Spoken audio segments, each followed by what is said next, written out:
Mianatra eo an-tongotry Jesosy isan'andro.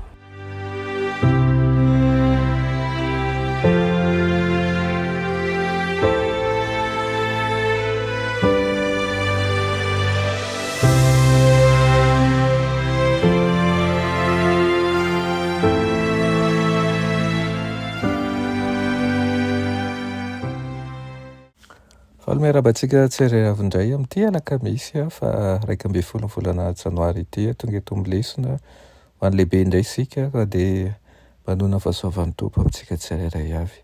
Alohan'ny dirantsika ny amin'ny Lesona anio dia hivavaka isika.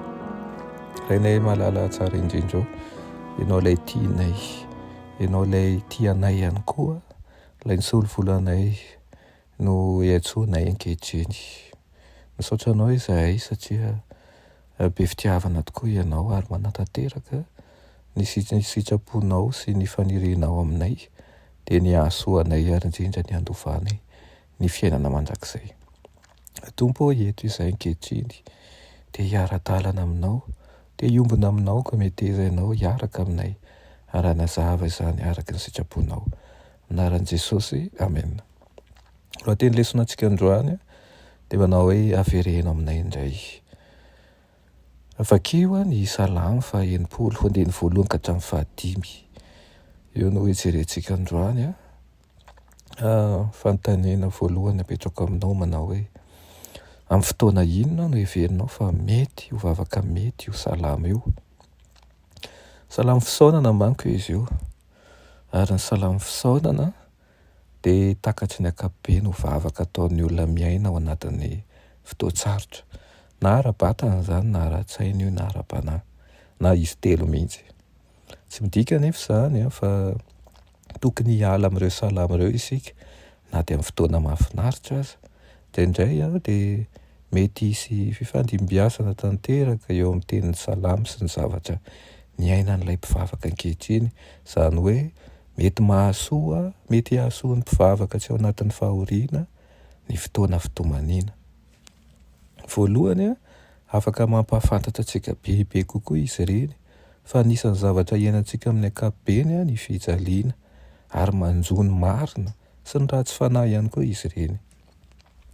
Manome toky antsika ny salamo fa Andriamanitra no mifehy ary manome hery sy vahaolana amin'ny fotoan-tsarotra, na dia ao amin'io salamo io aza na dia ao anatin'ny fahoriana aza, dia mampiseho ny fanantenany faratampony amin'ny fanafahan'Andriamanitra ny mpanao salamo.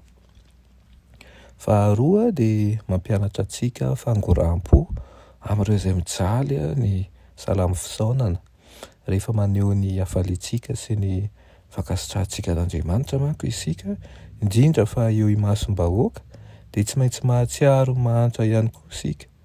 Eny tokoa mety manana zavatra tsara isika amin'izao fotoana izao, saingy iza moa tsy mahalala olona manodidina antsika, fantatsika izay mijaly mafy izy ireny, ary ny vavaka toy izany dia afaka manampy antsika sy hanadina an'ireny olona ireny izay mandalo fotoan-tsarotra. Ny salamo dia tokony hiteraka fangoram-po sy faniriana hanompo ny fijaliana ihany koa tahaka ny nataon'i Jesosy. Tranon'ny Lazarosy midadasika izao tontolo izao ity, fa tonga i Kristy mba hanasitrana ny marary, hanambara fanafahana amin'ny babon'ny Satana. Tao amin'ny tenany izy dia fahasalamana sy hery, nanome aina ho an'ny marary izy, nanome hery ho an'ny ory ary nandroaka ny demoniaka. Tsy nampiala na iza na iza, tonga handray ny heriny manasitrana izy, fantany fa ireo izay nangataka fanampiana taminy dia nitondra aretina tamin'ny tenany, kanefa tsy nandana nasitrana azy ireo izy. Ary rehefa niditra tao anatin'ireo fanahy mahantra ireo, ny hatsara toetra avy amin'ny Kristy dia resy lahatra ny amin'ny ody izy ireo. Maro ny sitrana tamin'ny aretiny ara-panahy, maro ny sitrana tamin'ny aretiny ara-batana.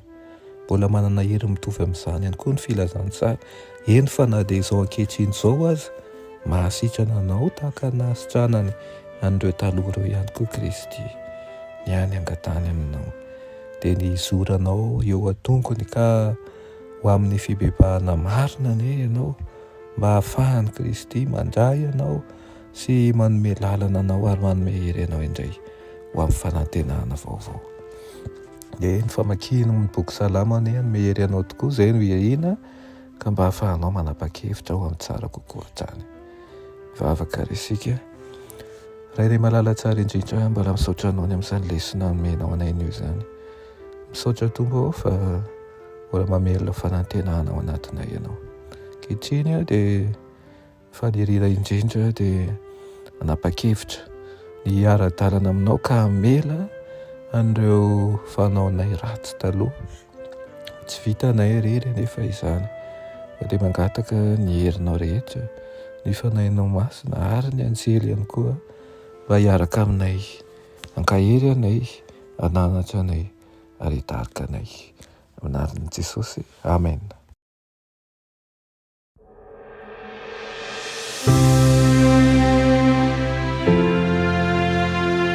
Mianatra eo an-tongotry Jesosy isan'andro.